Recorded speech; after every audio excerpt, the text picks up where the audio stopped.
कहानी की शुरुआत में हमारे मेन कैरेक्टर आत्सुशी को दिखाया जाता है जो कि भूख से मर रहा होता है और सोचता है कि सामने दिखने वाले किसी भी आदमी को वो लूटने वाला है। लेकिन तभी यहाँ से मिलिट्री का स्क्वाड जाने लगता है जिसे ऑब्वियसली वो लूट नहीं सकता है और उनके बाद एक बाइक वाला चला जाता है जिसे भी वो पकड़ नहीं सकता है। अगर हम करें तो करें क्या, बोले तो बोले क्या। लेकिन तीसरी बारी में देखता है कि एक आदमी पानी में डूबता हुआ जा रहा है और क्योंकि आत्सुशी दिल से एक अच्छा लड़का है तो उस आदमी को बचा लेता है और तभी उसे पता चलता है कि इस आदमी का नाम ओसामू डाजाई है। और तभी वो कहता है कि मैं यहाँ पर कितने अच्छे तरीके से मरने वाला था लेकिन तुमने मेरे प्लान को चौपट कर दिया है, ये मेरी गलती है। और तभी यहाँ पर डाजाई का पार्टनर कोनिकिटा भी पहुंच जाता है और कहता है कि अगर तुम्हारे मरने का गेम खत्म हो गया हो तो घर चलकर काम कर लेते हैं। लेकिन तभी आत्सुशी के पेट से आवाज आने लगता है और डाजाई समझ जाता है कि इस गरीब के बच्चे को भूख लगी है जिस वजह से वो उसे एक रेस्टोरेंट में ले जाता है। अब आत्सुशी बताता है कि वो पहले ऑर्फन में रहा करता था लेकिन उसे वहाँ से निकाल दिया गया है और अगर उसे यहाँ पर खाना नहीं मिलता तो वो शायद मर जाता। दूसरी तरफ आत्सुशी और डाजाई बताते हैं कि वो दोनों आर्म फोर्स के मेंबर्स हैं और वो दोनों इस टाइम पर एक प्रोजेक्ट पर काम कर रहे हैं। अब आत्सुशी को याद आने लगता है कि उसने सुना था कि आर्म फोर्स के मेंबर्स के पास जादुई शक्तियाँ होती है लेकिन इन्हें देखकर ऐसा नहीं लगता है कि इनके पास कोई जादुई शक्तियाँ भी हो सकती है। अब वो दोनों बताते हैं कि यहाँ पर एक टाइगर है जो आसपास के जानवरों को मारकर खा रहा है और वो दोनों उस टाइगर को ही ढूंढने के लिए आए हैं। अब टाइगर के बारे में सुनकर आत्सुशी भागने लगता है लेकिन कोनिकिटा उसे पकड़ लेते हैं जिसके बाद आत्सुशी बताने लगता है जब मैं ऑर्फन में रहा करता था तब इसी टाइगर ने हमारे पोल्ट्री फार्म और खेत को तबाह कर दिया था। अब इस नुकसान के बाद हमारे पास खाने का कमी पड़ गया था और इस कमी के चलते मुझे उस ऑर्फन से भी निकाल दिया गया था। लेकिन यहाँ पर आने के बाद भी मुझे कई बार ऐसा लगा है कि वो टाइगर मुझे फॉलो कर रहा है, जिस पर डेंजर कहता है कि तुम सही कह रहे हो और वो टाइगर सच में तुम्हें फॉलो कर रहा है और इसीलिए हम तुम्हें एक चारी की तरह यूज करने वाले हैं और इस काम के बदले में तुम्हें पैसे भी दिया जाएगा। और इन पैसों की बातों को सुनकर आत्सुशी से ना नहीं कह पाता है। अब वो दोनों एक फैक्ट्री के अंदर आ जाते हैं और आत्सुशी पूछता है कि क्या वो टाइगर सच में यहाँ पर आएगा, जिस पर डाजाई कहता है कि 100% गारंटी है कि वो टाइगर यहाँ पर आएगा लेकिन मेरे सामने टिक नहीं पाएगा। वैसे गाइस ये डायलॉग कहीं पर सुना नहीं लग रहा है लेकिन तभी यहाँ पर कुछ आवाजें आने लगते हैं जिस वजह से आत्सुशी घबरा जाता है। लेकिन तभी डाजाई कहने लगता है कि टाइगर कहीं पर भी अचानक से नहीं आ सकता है और तुम्हारी स्टोरी मुझे थोड़ी सी गलत लग रही है। जैसे कि अगर तुम्हारे ऑर्फन में खाने की कमी हो रही है तो एक बच्चे को निकाल कर उन्हें क्या ही फायदा हो जाएगा। अगर खाने का कमी होता तो 10-15 स्टूडेंट्स को निकाल दिया जाता। और तुमने कहा था कि तुम 2 हफ्ते पहले इस शहर में आए हो और 2 हफ्ते पहले से ही वो टाइगर देखा जा रहा है, जिसका मतलब है कि उन ऑर्फन वालों को पता चल गया था कि वो टाइगर और कोई नहीं बल्कि तुम हो आत्सुशी। जिसके बाद आत्सुशी एक टाइगर के फॉर्म में आकर डाजाई के ऊपर अटैक करने लगता है और डाजाई भी उसके अटैक्स को डॉज करते हुए अपने नो लॉन्गर ह्यूमन अटैक का यूज करके आत्सुशी को नॉर्मल कर देता है। और तभी कोनिको और उनके पार्टनर्स मियाजावा केंजी, एडोकावा रेनफो और यासानो अकीको यहाँ पर पहुंच जाते हैं। अब आत्सुशी नींद से उठ जाता है लेकिन उसका राइट हैंड अभी भी ठीक नहीं हुआ है जिसको देखकर वो फिर से घबराने लगता है। लेकिन तभी डाजाई कहता है कि ये लड़का हमारे एजेंसी का पार्टनर बनने वाला है।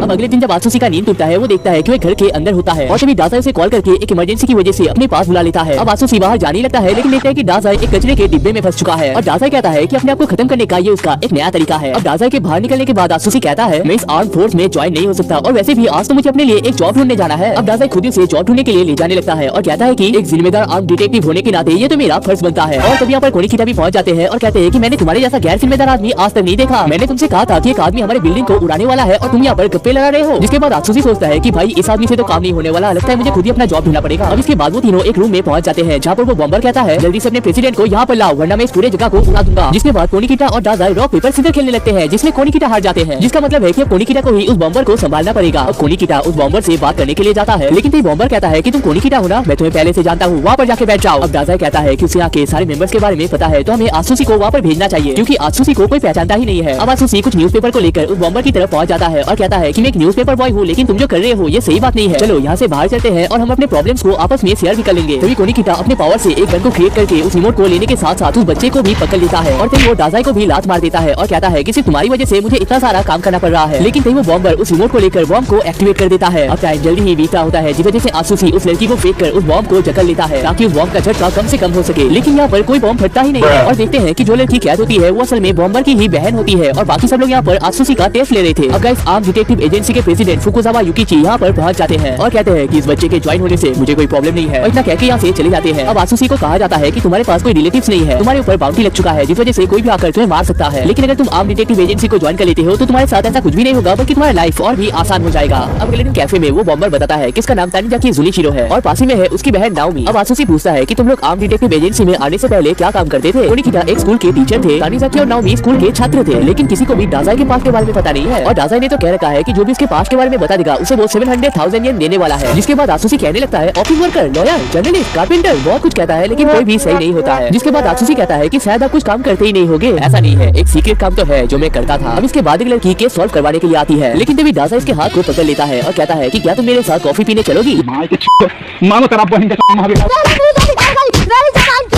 अब वो लड़की कहती है कि कुछ लोग उनके ऑफिस के ऊपर अटैक करना चाहते हैं लेकिन इस चीज का उसके पास कोई सबूत नहीं है और अगर आर्म डिटेक्टिव टीम वाले उन्हें कुछ सबूत ढूंढ कर देते हैं तो वो लोग पुलिस में कंप्लेन कर पाएंगे। अब कोनिकिटा ये टास्क आसुसी को दे देते हैं और ये भी बता देते हैं कि यहाँ पर पोर्ट माफिया नाम का एक क्राइम ऑर्गेनाइजेशन रहता है और उनमें से आक्टोगावा के पिक्चर को दिखा देते हैं और कहते हैं कि किसी भी कीमत पर तुम्हें इससे दूर रहना है। दूसरी तरफ आक्टोगावा एक पुलिस स्टेशन में जाकर वही के ऑफिसर्स को मारकर उस जगह को ब्लास्ट कर देता है जिससे कि हमें उसके पावर का अंदाजा होता है। दूसरी तरफ दादाई का टीम हिगुची के साथ जाते हुए एक टनल में पहुंच जाते हैं और तभी हमें पता चलता है कि हिगुची असल में पोर्ट माफिया का ही मेंबर है और वो आक्टोगावा को कॉल करके यहाँ पर आने के लिए कहकर इनके ऊपर फायर करने लगता है, लेकिन सारे बुलेट्स नाओमी अपने ऊपर ले लेती है जिसे देखकर जुनिचिरो का दिमाग खराब हो जाता है और वो अपने लाइट स्लो टेक्निक का यूज कर लेता है और इस एबिलिटी की वजह से ये पूरा जगह डिजिटल गेम में कन्वर्ट हो चुका है, जिस वजह से हिगुची के फायर करने के बावजूद एक भी बुलेट जुनिचिरो को टच नहीं कर पाता है। और तभी जुनिचिरो हिगुची के गले को पकड़कर उसे मारने लगता है, लेकिन तभी आक्टोगावा आकर जुनिचिरो को पीछे से मार देता है और वो हिगुची को भी थप्पड़ मार देता है और कहता है कि मैंने तुम्हें इस टाइगर को जिंदा लाने के लिए कहा था और तुम यहाँ पर खुलेआम फायर कर रहे हो। अगर तुम्हारा एक भी बुलेट से लग जाता तो मेरा पूरा प्लान ही चौपट हो जाता। लेकिन आसुसी से सुनकर शॉक हो जाता है और कहता है कि तुम लोग मुझे ढूंढने के लिए आए थे। जिसके बाद आक्टोगावा कहता है कि यही असल में तुम्हारा कारमा है बच्चे, तुम जहाँ पर भी जाओगे तुम हर किसी को सिर्फ नुकसान ही पहुंचाओगे। और तभी आक्टोगावा आसुसी के पास में एक खतरनाक सा अटैक कर देता है और कहता है कि इस अटैक को मैंने जानबूझकर तुम्हारे साइड में किया है, लेकिन अगर तुम हमारे साथ नहीं चलते हो तो अगली बार मैं इस अटैक से तुम्हारे पैर को काट दूंगा। तभी आसुसी को याद आता है कि कोनिकिटा ने उससे कहा था कि हमेशा अपने पार्टनर्स का साथ निभाना और तभी वो देखता है कि जुनिचिरो और नाओमी अभी भी जिंदा होते हैं। जिसके बाद आसुसी तेजी से भागकर गन को उठाकर आक्टोगावा के ऊपर फायर कर देता है, लेकिन आक्टोगावा को इससे कोई भी फर्क नहीं पड़ता है और कहता है कि तुम्हारे किसी भी अटैक से मेरे को कोई फर्क नहीं पड़ने वाला है। और तभी वो अपने अटैक से आसुसी के एक पैर को काट देता है जिस वजह से दर्द के मारे आसुसी यहाँ पर रोने लगता है। लेकिन तब उसे याद आता है कि जब वो बचपन में रोया करता था तब उसे थप्पड़ मार दिया जाता था और कहा जाता था कि एक अनाथ बच्चे को रोने का कोई भी हक नहीं है। जिसके बाद आसुसी अपने टाइगर फॉर्म में आ जाता है और इस फॉर्म में बुलेट का उसके ऊपर कोई असर नहीं होता है और इस फॉर्म में वो आक्टोगावा के अटैक्स को भी तोड़ सकता है। लेकिन तभी आक्टोगावा अपने पावर से उस टाइगर को दो हिस्सों में काट देता है। लेकिन एक सेकंड, ये तो असल में जुनिचिरो का मिराज होता है। जिसके बाद आक्टोगावा और टाइगर अपने सबसे पावरफुल अटैक को करने वाले होते हैं, लेकिन तभी वहाँ पर दाजाई पहुंच जाता है और दोनों के पावर्स को रोक देता है। अब दाजाई हिगुची से कहता है कि मुझे तुम्हारे ऊपर पहले से ही शक हो गया था, इसलिए फ्लर्ट करने के दौरान मैंने तुम्हारे पॉकेट में ट्रांसमीटर को डाल दिया था और घर पर बैठकर मैं तुम्हारे सारी बातों को सुन रहा था। जिसके बाद आक्टोगावा कहता है कि इस बार तो हम तुम्हें जाने दे रहे हैं, लेकिन जल्दी ही हम वापस आने वाले हैं क्योंकि इस लड़के के ऊपर 7 बिलियन येन का प्राइस लगा हुआ है। और ये भी कहता है कि तुम्हें तो पता ही होगा कि पोर्ट माफिया कितना खतरनाक है, क्योंकि तुम भी तो एक टाइम पर इसी का हिस्सा हुआ करते थे ना। जिससे गाइस पता चलता है कि दाजा असल में एक टाइम पर पोर्ट माफिया का ही मेंबर हुआ करता था।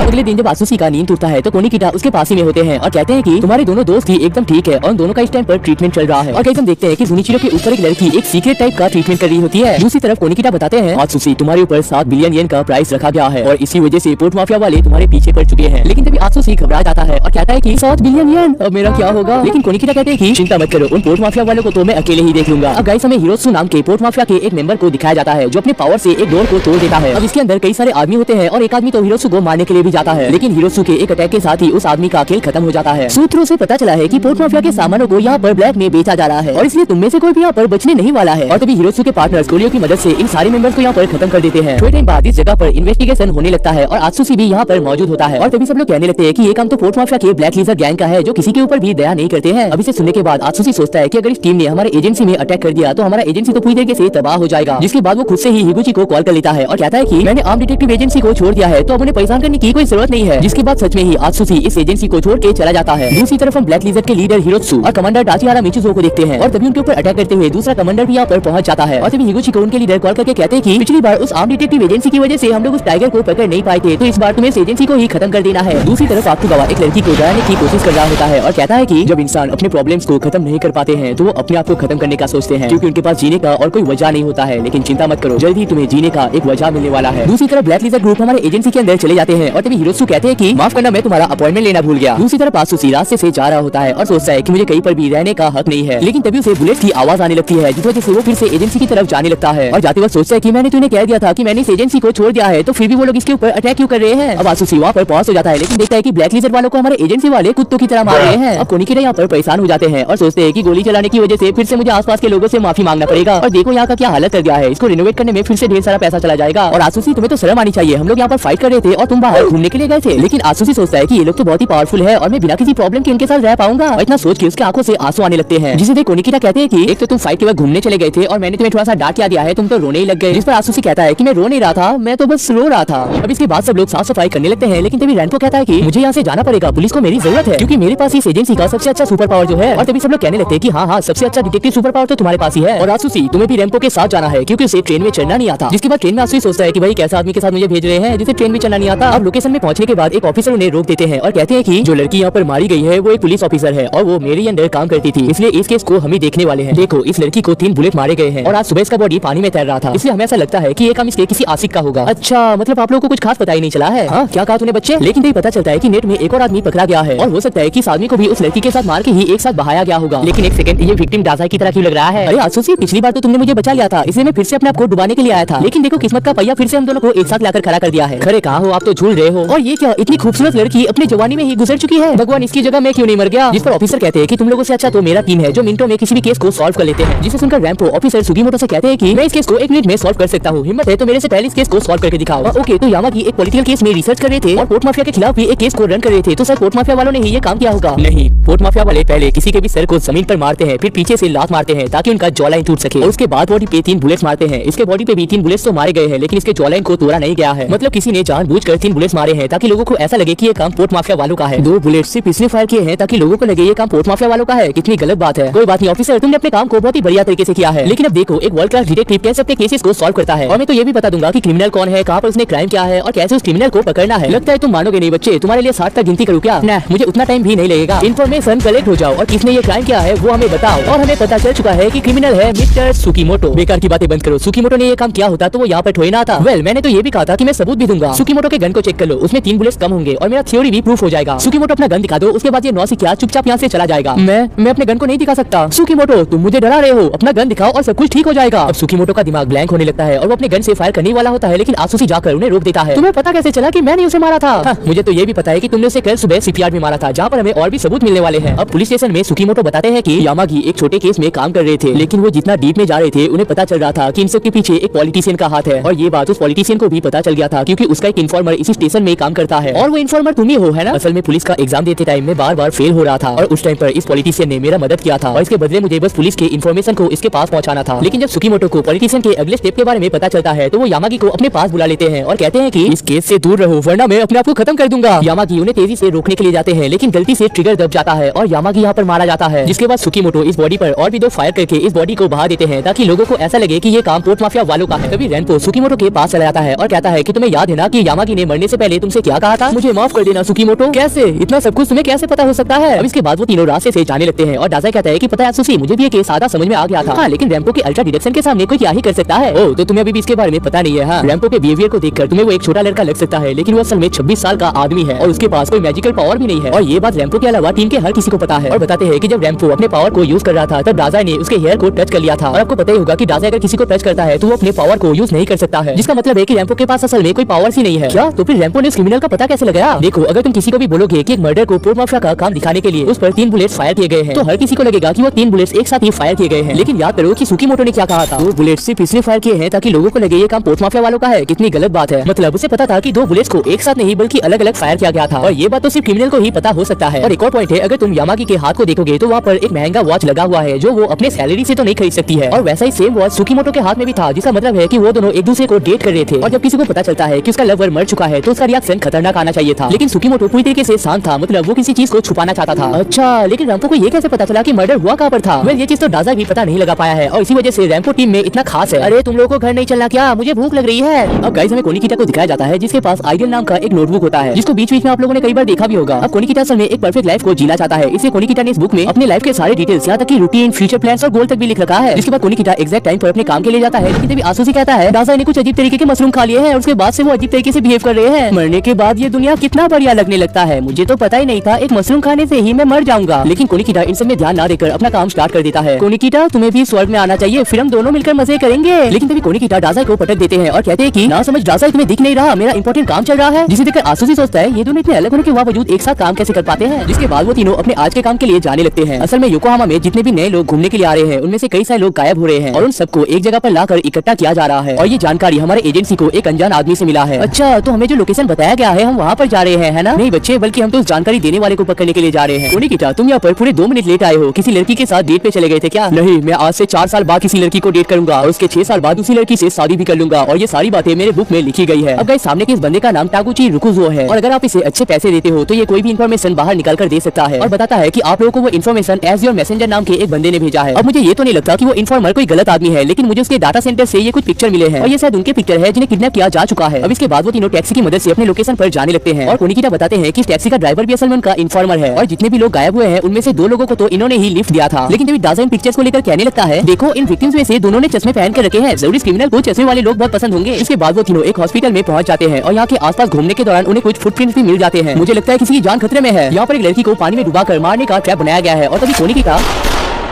इस लड़की का नाम है सासाकी नोबुको। ये कॉलेज की लेक्चरर है और बताती है कि स्टेशन में किसी ने इसको बेहोश कर दिया था और जब इसकी आंखें खुलती है वो इस टैंक के अंदर होती है। वैसे सर्च करो तो ये लड़की सुंदर बहुत है, ऐसा डाजाई कहता है। तुम लोग मुझ पे तो शक नहीं कर रहे थे ना। तभी कुछ और लोगों के बीच चिल्लाने की आवाज आने लगती है और हम देखते हैं कि लोगों को नंगा करके एक गैस चेंबर में बंद किया गया है। कोनिकिटा, इनसे दूर आ जाओ। नहीं, मैं इन्हें बचाऊंगा, छोड़ दो मुझे। अब अगले दिन डाजाई थोड़ा सा परेशान होता है क्योंकि उनमें से किसी को भी वो बचा नहीं पाया था। लेकिन जब वो सासाकी से मिलने के लिए जाता है वो देखता है कि डाजाई ऑलरेडी वहाँ पर मौजूद होता है और तभी सासाकी कहती है, आप सभी का बहुत बहुत शुक्रिया, आप लोगों ने मेरी जान बचाई और डाजाई के रूम में रहने का मौका दिया। क्या ये लड़की डाजाई के रूम में रह रही है? ऐसा कैसे हो गया? तो डाजाई, तुम्हें वो लड़की पसंद है? मुझे तो हर लड़की पसंद है, लेकिन उसमें कुछ तो खास बात है। लेकिन तुम्हें चाहिए तो मैं उसे छोड़ दूंगा। मेरी चॉइस तुमसे अलग है डाजाई। ये देखो आसुसी, इस किताब में कोनिकिटा के परफेक्ट पार्टनर के बारे में भी लिखा गया है। अरे बाप रे, इतने डिटेल्स कोनिकिटा सर जी, ये तो टफ हो जाएगा। एक तो तुम लोग बिना बताए मेरे बुक को पढ़ रहे हो और ऊपर से कामयाब भी निकल रहे हो। तुम लोगों में शर्म है भी या नहीं? लेकिन तभी डाजाई कोनिकिटा के चश्मे को पहन लेता है और कहता है कि अगर तुम एक स्टाइलिश चश्मे को पहनते तो न्यूज़पेपर में तुम्हारा अच्छा पिक्चर आ जाता। लेकिन तभी कोनिकिटा को कुछ याद आ जाता है। अब सब लोग फिर से उस टैक्सी में आ जाते हैं और कोनिकिटा ड्राइवर से कहता है, सच सच बताना, गैस की मदद से बेहोश करके तुम ही उन्हें किडनैप करते थे ना? अरे अगर मैं उन्हें किडनैप करता तो पुलिस मुझे पकड़ नहीं लेता और वैसे भी उन्हें किडनैप करके मेरा क्या फायदा? फायदा तो है, तुम उनके बॉडी पार्ट्स को सेल करके पैसे कमा सकते हो और पुलिस तुम्हें पकड़ नहीं पाई है। इसका रीजन है कि कैद करने के बाद तुम उनके कपड़े को निकाल लेते थे और उन्हें पहनकर अपॉइंट किए हुए होटल में चले जाते थे और तुम जानबूझकर कैमरे के सामने जाते थे ताकि पुलिस को लगे कि वो असली आदमी यहाँ पर मौजूद था और तुम जानबूझकर अपने हाइट के लोगों को ही किडनैप किया करते थे और मुंह को छुपाने के लिए सनग्लासेस का यूज करते थे और इसी वजह से किसी को पता ही नहीं चलता था कि वो सारे लोग असल में एक टैक्सी से गायब हुए हैं। तो ड्राइवर कहता है कि ये मेरा प्लान नहीं था, एक टीम है जो असल में मुझे ये काम दिया करता था और हमेशा मुझसे वो लोग हार्डवेयर सेंट्रल बिल्डिंग में मिलते थे और कहते कि चलो हम लोग एक डील करते हैं, मैं तुम्हें सब कुछ सच सच बता दूंगा और इसके बदले में तुम लोगों को मुझे प्रोटेक्ट करना है।